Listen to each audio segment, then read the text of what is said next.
Hey guys, it's Battle Productions and welcome to some more Pokemon news! Yes, we are back!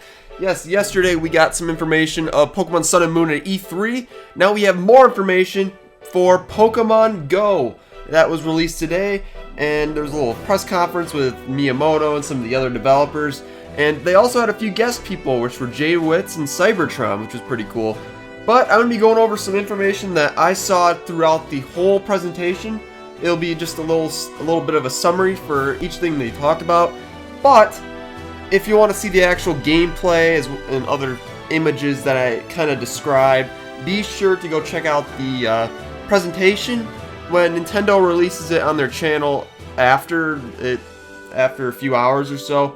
I'll put the link right in the description, and you can just go straight to the presentation of them talking about Pokemon Go. But anyways, let's get going here.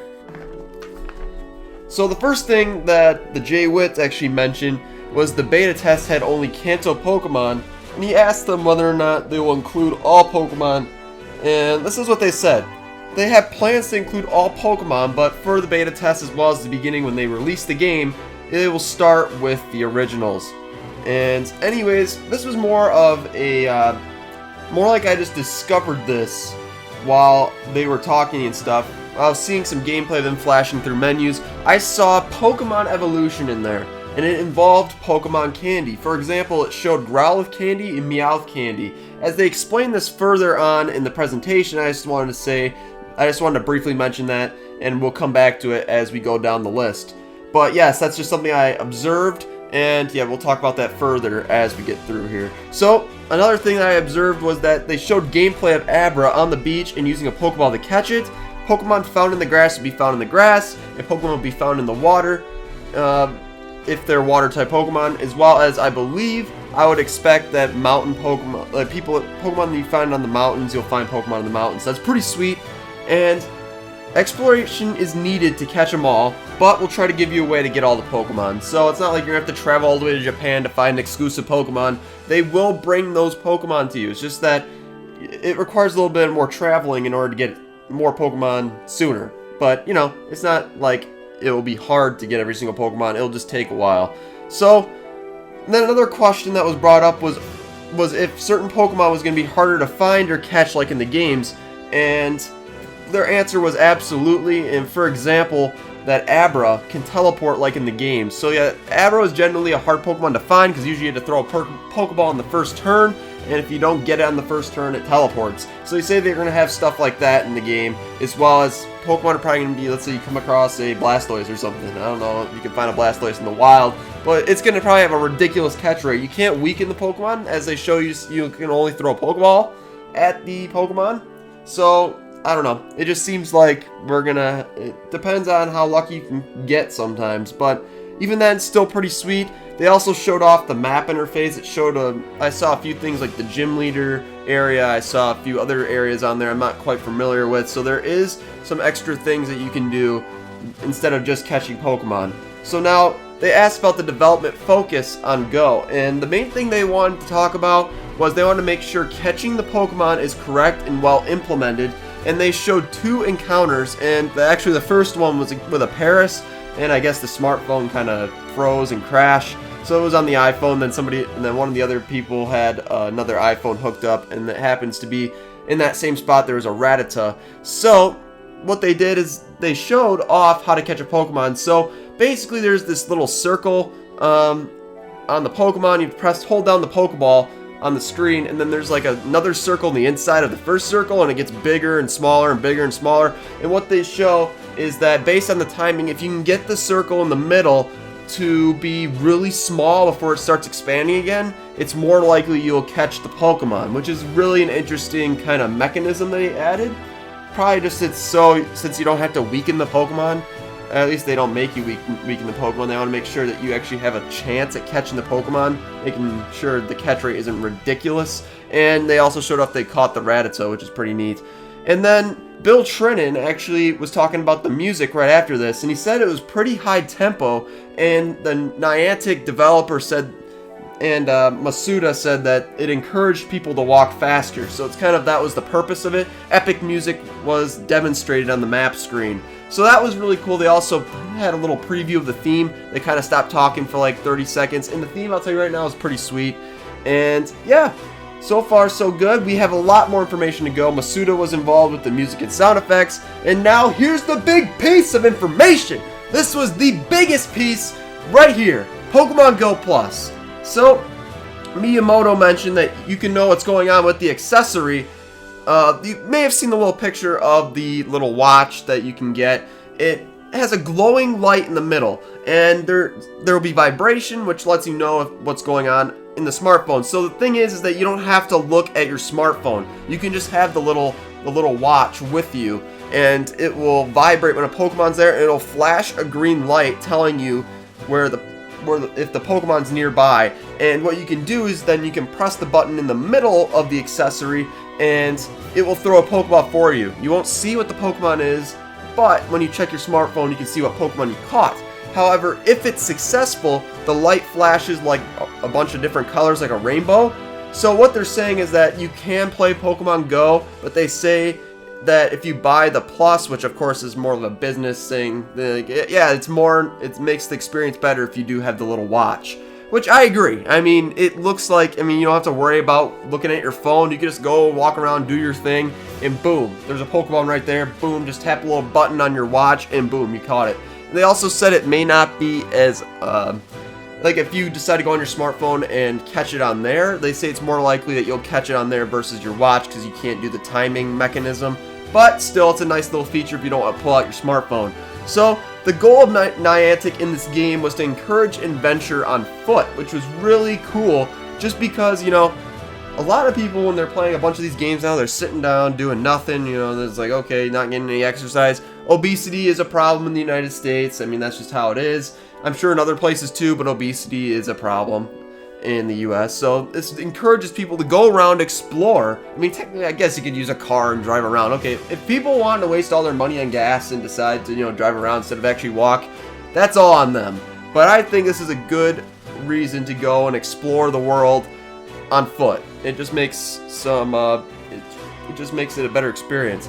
But then JWittz had questions about just this little feature here that we didn't know about before, which were called Pokestops. And what those are is you can collect items while running. So there's like little spots you can go walk to, and then you can collect items there. And he was on runs, and he would come across a lot of those Pokestops, and he didn't want to stop, so he didn't stop. So he was wondering, if the watch would be able to function and you'd be able to collect stuff with the watch, as well as when will the Pokemon Go Plus release. This is the big piece of information right here. This is huge. This next set of answers right here. This will tell you so much. They're saying they spoiled that the Pokemon Go Plus accessory is going to be at the end of July. That is when it's going to be released.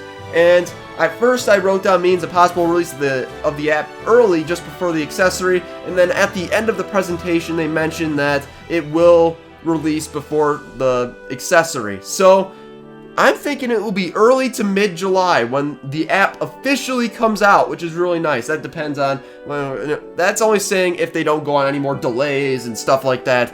And they also mentioned, they also asked where to buy the Pokemon Go Plus. You can find it at retail, and the app will have a little button you can press, and it'll find you a store online where the adapter is in stock. And they also gave out the price of the little device. It is $34.99 for the adapter. So you're probably thinking, oh, that's a lot of money. Really, it's not that much money for something that's a little accessory that involves Bluetooth. Usually, Bluetooth devices are generally pretty expensive.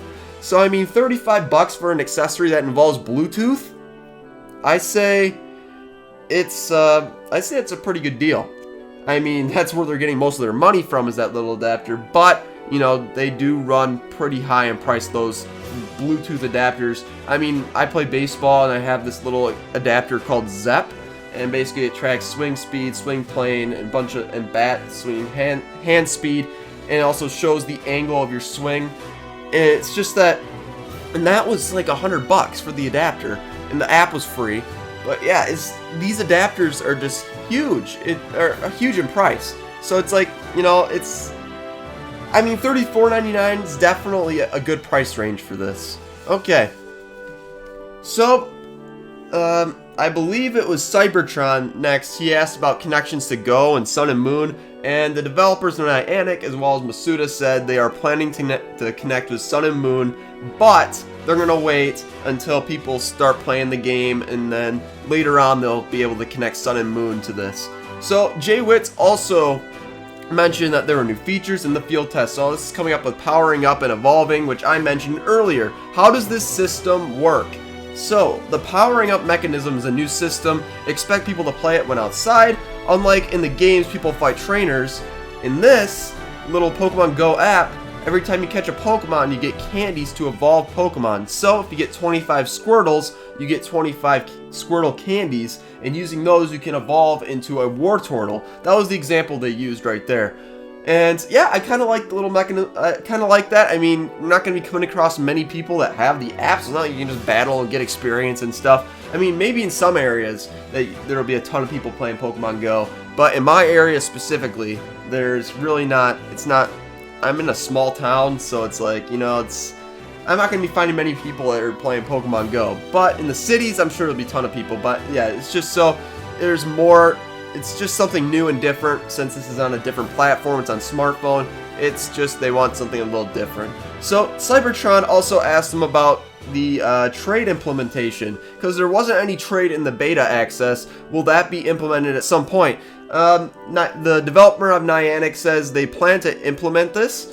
They want people to focus on catching Pokemon at the beginning, and that means they'll do it later. In other words, I don't know if they're just saying that, or like it's possible that they don't even have anything developed of that portion yet. So they're just having an excuse in order to, you know, have people wait on this trade implementation. But if not, if they really truly meant that they wanted people to catch Pokemon at the beginning, then I'll take their word on that one. And they also said they'll add on functionality as people start getting bored and need something new. So that's another thing I said. It's possible it might be just a business move as well, just so they could, you know, just add stuff to keep people playing. So and also Cybertron also talked about that in some of the little trailers they saw trainers working together to fight Mewtwo. Will that be in the game? And they also mentioned that will be in the game, so that's going to be really cool. And they also mentioned at the final part of the presentation, with the Pokemon Go device, they can expand gameplay as they get GPS data. And it'll be the first time an accessory connects to a platform not Nintendo. So this was a big announcement. It gave us a bunch of new information, like how Pokemon evolve, the release date of, well, I mean, they didn't give us a good release date for the app, but they gave us a good release date for the Pokemon Go Plus, the price, where to find it.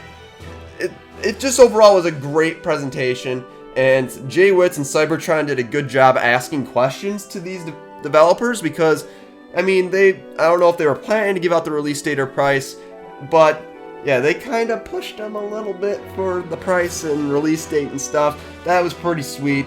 And yes, that's going to be the end of this video. Be sure to leave a like if you enjoyed this video for Pokemon news. And yeah, be sure to hit that subscribe button if you're new. So yeah, I'll have a link to the Pokemon Treehouse event when they release the actual video on an archive. And yeah, the link will be in the description. And yeah, see you guys later.